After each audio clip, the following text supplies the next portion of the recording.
তো ছোটো বোনের কালকে হ্যাপি বার্থডে গেছে, কালকেই খাওয়াতে চেয়েছিল বিরিয়ানি, কিন্তু খাইনি। দেখো আজকে বিরিয়ানি খাওয়াতে বলেছে, এত গরম আমি না করেছি, ভাল লাগছে না বিরিয়ানি খেতে।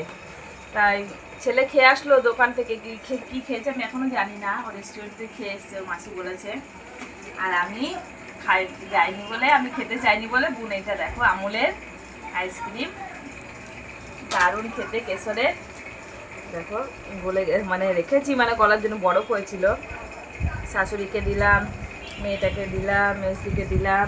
এই যে আমি খেয়েছি একটু, আর একটু নেবো।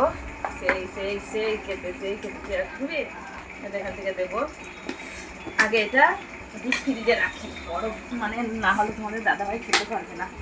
তো দাদাও আসছে, খেয়ে দেখাচ্ছি।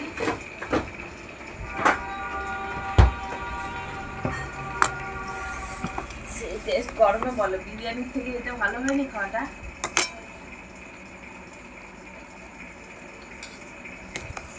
বোন কিন্তু বিরিয়ানি খেতে বলেছিল, কিন্তু না, বিরিয়ানি গরমে খেলাম না, ভালো লাগছে না শরীরটা।